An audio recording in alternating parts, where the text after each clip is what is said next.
चलिए तो स्टार्ट करते हैं हम आज से अपना फर्स्ट चैप्टर। यदि आपने इंट्रोडक्शन वीडियो नहीं देखा ना बिजनेस स्टडीज का तो जरूर देख लीजिएगा। Nature and purpose of business ये फर्स्ट चैप्टर है। इसमें मैं बिजनेस की डेफिनेशन आपको बताऊंगा, एक एग्जांपल देके बताऊंगा और बिजनेस के कैरेक्टरिस्टिक्स भी इसी वीडियो के अंदर मैं क्लियर करूंगा। पर फर्स्ट वीडियो देखना बहुत इंपॉर्टेंट है। फर्स्ट वीडियो में मैंने क्या क्या बताया था, ये सारी चीजें बताई थी कि मेरे से ही आप बिजनेस स्टडीज क्यों पढ़ें, ये सारी चीजें मैंने बताई थी। मैंने अपना कॉन्टैक्ट नंबर भी दिया था, आपको प्लेलिस्ट भी बताई थी। इस प्लेलिस्ट पर already difference between economic and non economic activity की वीडियो अपलोड है। बिजनेस प्रोफेशन का डिफरेंस बिटवीन की वीडियो अपलोड है ऑलरेडी।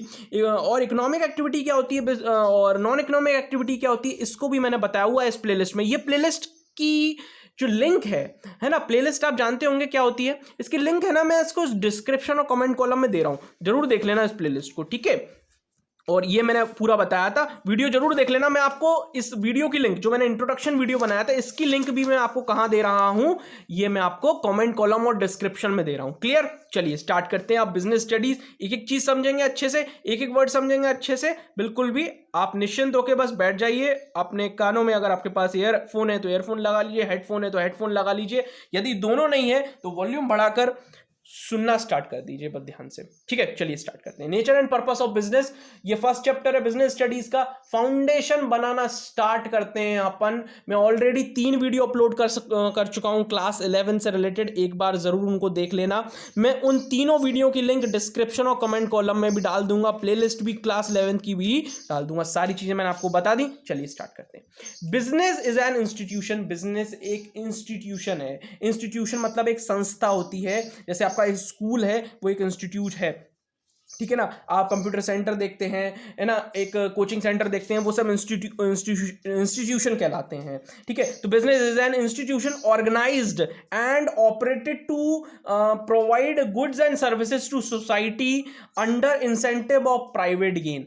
देखिए, ऑर्गेनाइज्ड का मतलब समझते हैं। ऑर्गेनाइज मतलब वो जो रजिस्टर्ड है, जिसके ऊपर कोई है, मतलब जिसने जहां से रजिस्टर, अभी इतना अपन आगे नहीं जा रहे। ऑर्गेनाइज मतलब आप ये समझ लीजिए कि ऑर्गेनाइज्ड एक ऐसी चीज है जो रजिस्टर्ड है कहीं ना कहीं, ठीक है ना। उसके बारे में मैं बात कर रहा हूं, उसको ऑर्गेनाइज्ड कहते हैं, है ना। बस ये मतलब बताया मैंने, आगे कई सारी बातें हम समझेंगे। एक बार और बता देता हूं, ये डेफिनेशन है। Business is an institution, business एक संस्था है, organised and operated to provide goods and services. इसका काम है प्रोवाइड करना goods and services. Goods and services provide करना, कहने का मतलब यह है गुड्स बनाना और उसको कस्टमर तक पहुंचाना। टू सोसाइटी मतलब कस्टमर्स, है ना, under incentive of private gain, और फिर उससे पैसा कमाना, ठीक है ना। यदि डेफिनेशन क्लियर नहीं हुई ना तो परेशान मत होना। आगे मैंने बहुत शांति से, कंसाइज वे में, एक अच्छी वे में सारी चीजें मैंने कर रखी हैं। ये आपको सारी चीजें मिल जाएंगी। आप देखियो एग्जांपल, देखो ये डेफिनेशन एग्जांपल से क्लियर हो जाएगी और ये एग्जांपल आप अपने एग्जाम में भी बना के आ सकते हैं और इस एग्जाम्पल से आप समझ भी सकते हैं। इसका पीडीएफ आपको मिल जाएगा। इसका जब मैं पीडीएफ बना लूंगा तो मैं आपको अपडेट कर दूंगा। तो अपडेट कर दूंगा इसका मतलब यह है कि चैनल को सब्सक्राइब करना बहुत जरूरी है। इसी के साथ साथ मेरे व्हाट्सएप पर जुड़ना भी बहुत जरूरी है, जिससे आप वहां पर भी अपने डाउट क्लियर कर सकें, ठीक है ना। व्हाट्सएप नंबर मैं ऑलरेडी आपको ये बता चुका हूं, ये है, ठीक है। इस पे आप कोई भी डाउट पूछ सकते हैं, ठीक है। कोई भी क्वेरी, कोई भी बात जो भी आपको करनी है वो आप मेरे से कर सकते हैं। चलिए एग्जांपल से, स्टडी से रिलेटेड, ठीक है ना। हाँ, फॉर एग्जांपल एक कंपनी है, वापस टॉपिक पे आ रहे हैं। एक कंपनी है, उस कंपनी का नाम है A to Z कंपनी। बहुत ध्यान से मेरी बात को सुनना, मैं बिजनेस स्टडीज पढ़ा रहा हूं, दिमाग इधर उधर कहीं मत लेके जाना। बात हम कर रहे हैं बिजनेस स्टडीज की। मैं एक कंपनी के बारे में बात कर रहा हूं, उस कंपनी का नाम है A to Z कंपनी, ठीक है ना। उसने क्या किया, मैगी बनाई। A to Z कंपनी ने क्या बनाई, मैगी बनाई। और उसने क्या किया, ये मैंने कस्टमर बनाए हैं। मेरे को कस्टमर, थोड़ी सी ड्राइंग मेरी ज़्यादा अच्छी नहीं है, हाँ, पर मेरा कॉन्सेप्ट अच्छा है। हाँ, तो A to Z कंपनी है, उसने मैगी बनाई और उसने मैगी को कहाँ सेल कर दिया, किसको दे दिए, कई सारे अपने कस्टमर्स को बेच दी। एक कंपनी थी, उसने मैगी बनाई और उसने कस्टमर को बेच दी, ठीक है। फिर क्या हुआ, कस्टमर ने अपने अपने वॉलेट निकाले। ये वॉलेट लिखा हुआ है, वॉलेट पर्स है। उन सब ने, कस्टमर ने अपने अपने वॉलेट निकाले, अपने अपने पर्स निकाले, और पर्स में से क्या निकाला होगा, बनी बनाई बात है, पैसा निकाला होगा, रुपए निकाले होंगे, और ये किसको दे दिए जाकर, इस कंपनी को दे दिए, यानी मतलब कंपनी को नहीं दिए, मतलब वो उसका पर्सन होगा, कंपनी का रिप्रेजेंटेटिव होगा, कंपनी का पर्सन होगा, उसको दे दिए। इसी को कहते हैं बिजनेस, इसी को कहते हैं बिजनेस एक्टिविटी। यही बात यहां बताई गई थी इस डेफिनेशन में। फिर से पढ़ते हैं और फिर इससे रिलेट करते हैं, इस एग्जांपल से रिलेट करते हैं इस डेफिनेशन को। देखो आपको लग रहा होगा कि मैं बार बार क्यों बता रहा हूं, क्योंकि इसलिए बता रहा हूं, यदि इस वीडियो को देख के आपका एक बार में कॉन्सेप्ट क्लियर हो गया ना, तो बार बार आपको वीडियो देखने की जरूरत नहीं पड़ेगी, बार बार कई सारे एजुकेटर्स को फॉलो करने की जरूरत नहीं पड़ेगी, कई सारे टीचर से बिजनेस स्टडीज ही पढ़ने की जरूरत नहीं पड़ेगी। बिजनेस इज एन इंस्टीट्यूशन, ये बिजनेस इंस्टीट्यूट था, ऑर्गेनाइज इंस्टीट्यूट था, A to Z कंपनी थी, यहां तक clear. And operated to provide goods and services, इन्होंने operated and to provide goods and services मतलब इन्होंने मैगी बना ली और सर्विसेज दे दी। किसको दी सर्विसेज? सर्विसेज इन्होंने किसको दी? ये कस्टमर को दे दी, ठीक है ना। टू सोसाइटी, सोसाइटी मतलब customer, under incentive of private gain, और इनसे क्या कमाया? पैसा कमाया, ये पैसा जा रहा है, तो ये क्या है? अंडर इंसेंटिव प्राइवेट गेन, ठीक है ना। इसी को कहते हैं बिजनेस, ठीक है।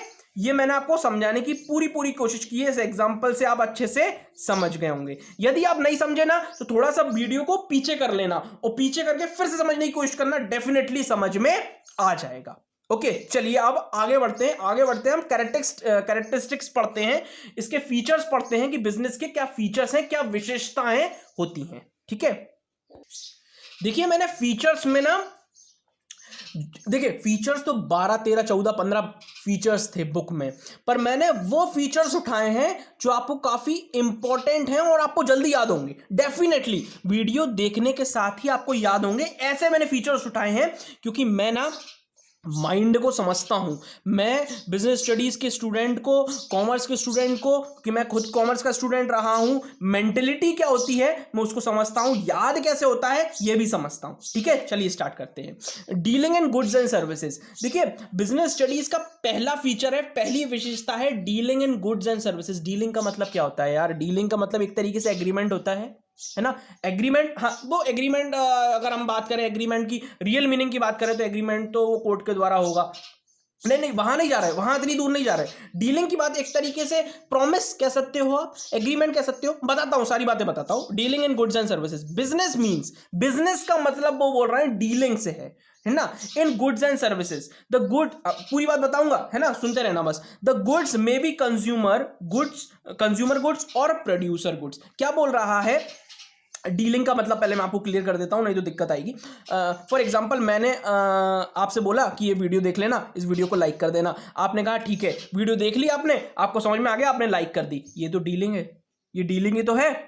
मैंने आपसे कहा वीडियो अच्छा लगे तो लाइक कर देना, आपने वीडियो लाइक कर दी, लाइक कर दिया क्या? वीडियो लाइक कर देना वीडियो को, है ना। बहुत मेहनत लगती है वीडियो बनाने में, सब कुछ समझाने में, और जब हमको किसी से कुछ मिल रहा हो ना अच्छा, तो हमको उसको प्रोत्साहन देना चाहिए, उसको एनकरेजमेंट देना चाहिए, उसको आगे बढ़ाने की कोशिश करनी चाहिए। तो लाइक जरूर कर देना और सब्सक्राइब करे बिना मत जाना, बाकी आपकी मर्जी है ना। मैं मर्जी जरूर सामने वाले पे ही रख देता हूं, ठीक है। सारी बातें अच्छी बताकर मर्जी आपकी ही रहती है। ओके, तो बिजनेस का मीनिंग अब मैंने आपको क्लियर कर दिया। Business means dealing in goods and services. The goods may be consumer goods और प्रोड्यूसर गुड्स। देखिए गुड्स भी दो तरीके के होते हैं। गुड्स मतलब एक प्रोडक्ट, ठीक है ना। फॉर एग्जाम्पल ये पेन है, ये एक गुड्स है, ठीक है, ऐसा समझ लीजिए, ठीक है। एक एक चीज समझाऊंगा। May be a consumer goods, एक होता है कंज्यूमर गुड्स, ये कौन सा गुड्स है? ये कंज्यूमर गुड्स है, क्योंकि मैं तो कंज्यूमर हूं, ये कंज्यूमर गुड्स है, ठीक है, ओके। और प्रोड्यूसर गुड्स, प्रोड्यूसर गुड्स क्या होता है मैं बताता हूं। ये ढक्कन प्रोड्यूसर गुड्स है। बताऊंगा, सारी चीज बताऊंगा, वीडियो में बना रहना बहुत जरूरी है, सारी चीज समझाऊंगा। ये ढक्कन जो है, ये सिर्फ कैप जो है, ये प्रोड्यूसर गुड्स है, मैं बता रहा हूं कैसे, ठीक है। Consumer goods are those goods which are directly used by consumer. ये कंज्यूमर गुड्स था, ये क्या था? कंज्यूमर गुड्स था, और इसको मैं यूज करता हूं। ये कंज्यूमर गुड्स है, और ये कंज्यूमर गुड्स है कैसे है? तो consumer goods are those good which are directly used by consumer. इसको मैं डायरेक्टली यूज कर रहा हूं, इसलिए क्या है? कंज्यूमर गुड्स है। Such as food grains, food grains आप समझते होंगे, ये जो दालें होती हैं और ये चावल वावल होते हैं, जितने भी ग्रेन्स आते हैं, आपका वीट होता है ना, ये सब क्या है, ये फूड ग्रेन्स हैं। तो ये एग्जांपल है, ये हम डायरेक्टली यूज करते हैं। मैं आपको यहाँ पे पेन का एग्जांपल दे रहा हूँ, यहाँ पे फूड ग्रेन्स लिखे हुए हैं, ठीक है ना। तो ये क्या है, ये हमारा पेन है, ये कंज्यूमर गुड्स है जो हम यूज कर पा रहे हैं। क्लियर। ऐसे ही बात करता हूं मैं मैन्युफैक्चरर पे, किस पे, मैन्युफैक्चरर पे, for the production such as sugar cane. ऐसे ही क्या होता है, प्रोड्यूसर गुड्स होता है। देखिए मैं बता देता हूं, producer goods are those good which are use by manufacturer. Producer goods वह गुड्स होता है जो यूज कौन करता है, मैन्युफैक्चरर यूज करता है ना, फॉर द प्रोडक्शन के लिए, सच एज शुगर केन। देखिए शुगर केन क्या होता है, गन्ना होता है। गन्ना आपने खाया है, यदि आप गांव से होंगे ना, तो आपने खाया होगा, या फिर आप कोई बड़े शहर से होंगे, लाइक बहुत बड़े बड़े शहरों से होंगे, तो शायद आपने नहीं खाया हो। तो कभी कोई ट्रक निकल रहा हो ना, तो उससे मांग लेना, शुगर केन काफी अच्छा लगता है ना। तो वही मैं कह रहा हूं कि प्रोड्यूसर गुड्स, जो मैन्युफैक्चरर है ना, उसके लिए प्रोड्यूसर गुड्स क्या है, शुगर केन है। क्योंकि शुगर केन से क्या करेगा, वो चीनी बनाएगा, गुड़ बनाएगा, है ना, इन सब से। तो उसके लिए जैसे कैप, ये कैप क्या था, ये प्रोड्यूसर गुड्स था। क्यों था, क्योंकि इस कैप की मदद से, इसके अंदर की इंक की मदद से, इस निप की मदद से, और इसकी पेन की पूरी बॉडी की मदद से क्या बनेगा, पूरा पेन बन गया। क्या बन गया, कंज्यूमर गुड्स बन गया। तो बना किससे, इस पेन की मदद से, इस अंदर की इंक की मदद से, इसकी नुक की मदद से, जो निप है इसकी मदद से, इन सब की वजह से ही क्या बना, एक कंज्यूमर गुड्स बना। पर पहले ये सब क्या थे, पहले ये सब क्या थे, ये प्रोड्यूसर गुड्स थे, ठीक है ना। तो वही मैं बता रहा हूं आपको, दो तरीके के गुड्स होते हैं, एक कंज्यूमर गुड्स होता है, एक प्रोड्यूसर गुड्स होता है। और प्रोड्यूसर गुड्स पहले होता है और फिर उसके बाद वो कन्वर्ट होके मशीन के द्वारा, बनाने के द्वारा, किसी के द्वारा वो कंज्यूमर गुड्स बन जाता है। तो ये डीलिंग है, ये मैंने समझाया आपको, dealing in goods and services. ये मैंने बताया आपको, ये पॉइंट बताया मैंने, dealing in goods and services. ठीक है, सेकंड पॉइंट पे चलते हैं। हमारा सेकंड पॉइंट हमारा क्या है। हमने पहला पॉइंट पढ़ा था डीलिंग इन, हमने पहला पॉइंट पढ़ा था dealing in goods and services. Then हमारा नेक्स्ट जो पॉइंट है वो है regularity in dealing. Regularity in dealing मतलब बताते हैं, आगे बढ़ते हैं अपन, समझते हैं। थोड़ा जूम करता हूं जिससे आपको अच्छे से दिखेगा। ओके, कंटिन्यूटी ऑफ ट्रांजेक्शन, मतलब ट्रांजेक्शन का मतलब क्या होता है, एक जगह से दूसरी जगह, कंटिन्यू मतलब लगातार, है ना, is one of the main characteristics, मतलब मेन विशेषता, main features of business. A single transaction involving buying and selling does not constitute business. इसका मतलब ये होता है सिंपल सा, कि आपका कोई बिजनेस है, आपने कोई बिजनेस स्टार्ट किया, मान के चलिए आज आपका एक रजिस्टर बिक गया, ठीक है, अब वो 1 साल बाद बिक रहा है, तो इसको बिजनेस नहीं बोलते, है ना। आपको मीनिंग समझ में आ रहा है ना बिजनेस का भी। बिजनेस हम उसको कहते हैं dealing, regulatory in dealing in business वो होती है जहां पर रोज बाइंग और सेलिंग हो रही हो, या फिर 1-2 दिन छोड़ के बाइंग एंड सेलिंग हो रही हो, पर कंटिन्यूटी होनी चाहिए, ट्रांजेक्शन्स में कंटिन्यूटी होनी चाहिए। कौन से ट्रांजेक्शन्स में, बाइंग एंड सेलिंग के ट्रांजेक्शन में। Continuity of transaction is one of the main characteristics of business. A single transaction involving buying and selling does not constitute business. यदि एक ही बार buying और selling हुई मतलब ये business नहीं है। क्लियर। जब कभी भी बिजनेस करो तो समझ जाना कि डेली हमारी प्रोसेस चलनी चाहिए। भले डेली सेलिंग की चले, 4-5 दिन बाद आप बाय अपने आप ही कर लोगे, पीछे से खरीदोगे फिर आगे बेचोगे, है ना, या आप खुद ही प्रोड्यूसर बन जाओगे, पर याद रखना कंटिन्यूटी, जैसे स्टडी में निरंतरता, कंटिन्यूटी रहती है तो सब कुछ अच्छा चलता रहता है ना। इसलिए बिजनेस में भी कंटिन्यूटी जरूरी है, कंटिन्यू रहना जरूरी है। नेक्स्ट जो पॉइंट है वो है अनसर्टेनिटी और रिस्क अबाउट फ्यूचर। देखिए अनसर्टेनिटी हर जगह है, हर जगह, ऐसी कोई जगह नहीं है जहां पर अनसर्टेनिटी नहीं हो, जहां पर रिस्क ना हो। रिस्क भी है, अनसर्टेनिटी भी है। अनसर्टेनिटी क्या होता है बता देता हूं। अनसर्टेनिटी का मतलब ये होता है कि अभी तक हमको लग रहा था कि 10-12 के एग्जाम होंगे, पर केसेस राइज होने के कारण ऐसा लग रहा है कि शायद दोनों को जनरल प्रमोशन मिल जाएगा, है ना। जाएगा बोला है मैंने, मिल गया ऐसा नहीं बोला, है ना। तो वही बोल रहा हूं, अनसर्टेनिटी फ्यूचर में होती है ना। अनसर्टेन मतलब पक्का नहीं है ना, याद रखना, पक्का नहीं है कुछ, ये भी हो सकता है वो भी हो सकता है, और रिस्क भी रहती हैं, इसके बारे में बात करेंगे, ठीक है। It is true risk taking that any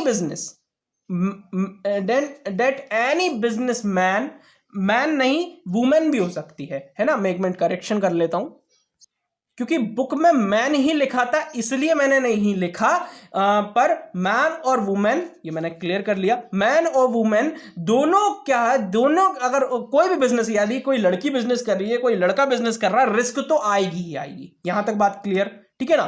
profit कमाने में, पैसा कमाने में, ठीक है ना। The operation of business involves a certain amount of risk and uncertainty of return to the entrepreneur. Entrepreneur क्या होता है, पहले मैं entrepreneur के बारे में क्लियर कर देता हूं। कुछ लोग इसको एंटरप्रेन्योर भी बोलते हैं, तो इसका मतलब ये होता है, होता एक बिजनेस ही है, पर इसमें ना अलग हो जाती हैं चीजें। इसमें क्या होता है, एंटरप्रेन्योर खुद ही क्रिएट करता है, कुछ ऐसा क्रिएट करता है एकदम यूनिक, और फिर उसको वो सर्विसेज भी देता है, मतलब खुद ही कुछ क्रिएट करता है, खुद ही बनाता है और फिर सर्विसेज भी देता है, उसको एंटरप्रेन्योर कहते हैं। आगे कभी बिजनेस स्टडीज में आएगा तो अच्छे से क्लियर करूंगा हर एक चीज, ओके। तो मैं क्या बता रहा था, the operation of business always involves a certain amount of risk. जब भी हम कभी बिजनेस करते हैं तो उसमें अनसर्टेनिटी, मतलब पक्का नहीं है आगे ये बिजनेस चलेगा या खत्म हो जाएगा, आगे बहुत सारी रिस्क आ जाएंगी, शायद हमारे बिजनेस में ऐसा हो जाए, चाहे वैसा हो जाए, बारिश ज्यादा हो जाए तो हमारा बिजनेस डूब जाए, बाढ़ आ जाए, कई सारी चीजें होती हैं रिस्क की, या फिर हमारा सामान चोरी हो जाए, या फिर वो उसकी कोई टूट फूट हो जाए, तो अनसर्टेनिटी बनी रहती है ना। पर काम हमेशा हमको सही करना चाहिए, है ना। ये मेरी पर्सनल टिप्स है आपको, आप सभी को, है ना, कि हमको काम सही करना चाहिए, जो वैलिड हो, है ना, वही काम करना चाहिए, किसी को धोखा नहीं देना चाहिए, है ना। ये ऐसे काम नहीं करना चाहिए, नहीं तो आदमी ये सोचता है कि अरे रिस्क, जहां रिस्क है वहां पैसा भी ज्यादा है ना। ऐसी बेवकूफी कम करनी चाहिए, है ना। कम क्या, मैं तो कहूंगा करनी ही नहीं चाहिए, है ना। अब जैसे आप बोलोगे कि मैं शेयर मार्केट में पैसा, अब शेयर मार्केट में आप पैसा तब लगाओ जब आपके पैसा हो, इनफ पैसा हो, तब लगाना चाहिए एकदम से, मतलब इतना तो हो कि आप डूब जाओ तो, मतलब एक मेरे पास सेव है कि मैं, हाँ यार अगर मैं डूब गया तो इतना है मेरे पास कि मैं खाना तो खा ही सकता हूँ, बेसिक नीड्स तो फुलफिल कर सकता हूँ, मोबाइल में बिल, तो वही मेरे कहने का मतलब है, ज्यादा आगे नहीं जाऊंगा एग्जाम्पल में।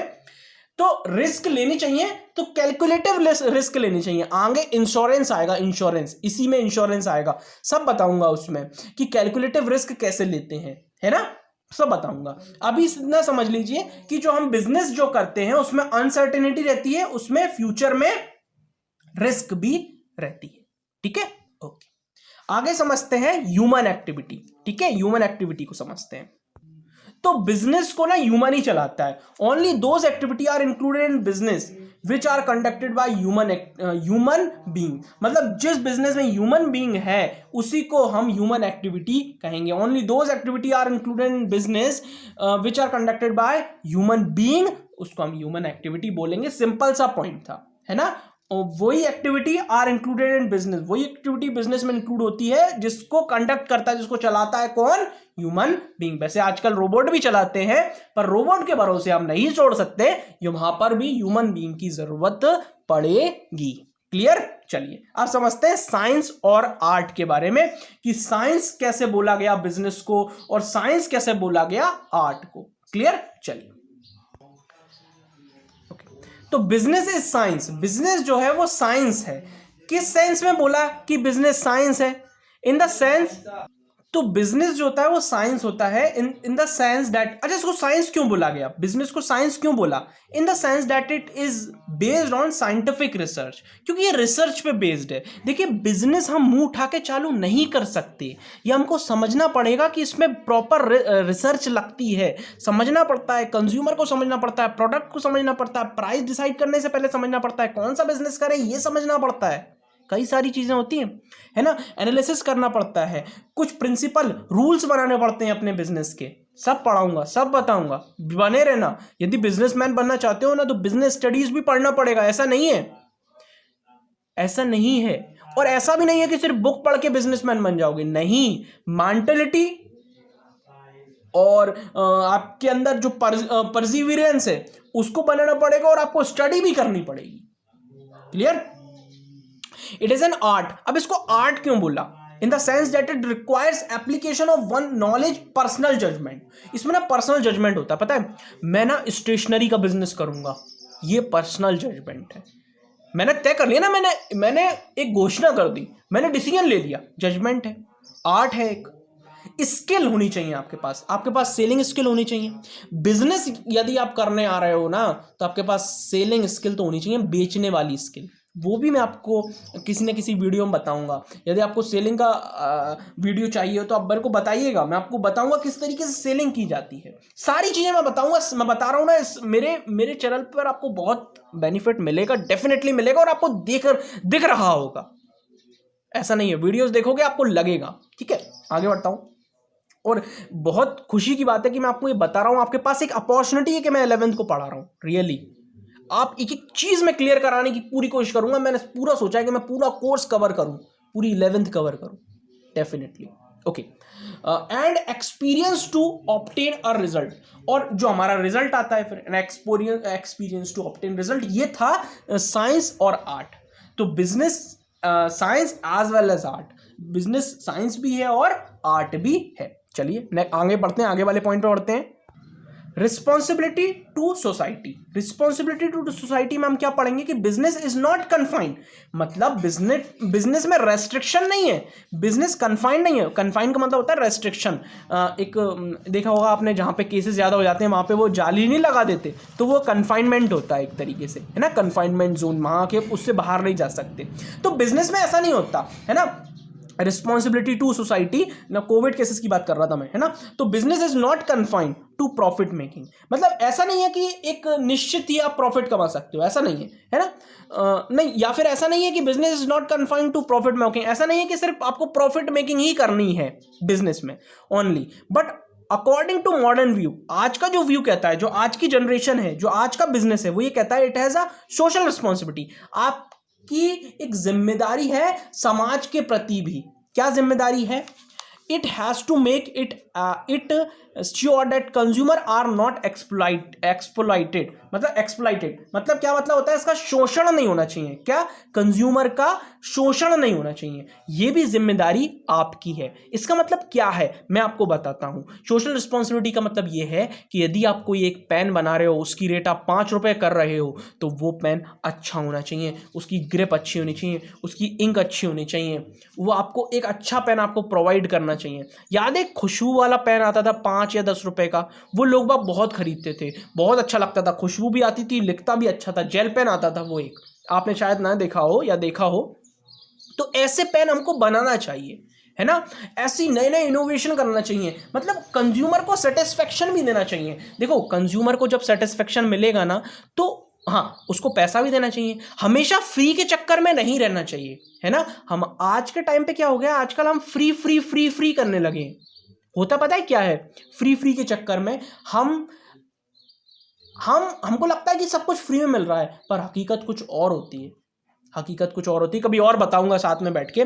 पर रिस्पॉन्सिबिलिटी टू सोसाइटी का ये होता है कि यदि आप कोई भी बिजनेस कर रहे हैं तो आपकी ये रिस्पॉन्सिबिलिटी बनती है कि आप अपनी सोसाइटी को, अपने कंज्यूमर को एक अच्छा प्रोडक्ट दें, है ना। ऐसा नहीं है, वो कॉन्सेप्ट नहीं लगेगा कि आप गंजे को कंगी बेच दें। होता है ना, अपन बोलते हैं ना, कभी आपने वीडियो में देखा होगा कि यदि आपने गंजे को कंगी बेच दी तो मतलब आप अच्छे बिजनेसमैन हैं, आप अच्छे सेल्समैन हैं। यदि आपने गंजे को कंगी बेच दी तो नहीं, ऐसा नहीं है ना, ऐसा नहीं है। ये कॉन्सेप्ट मैं इसकी पूरी तरीके से मैं इसको सही नहीं मानता, इस कॉन्सेप्ट को, है ना।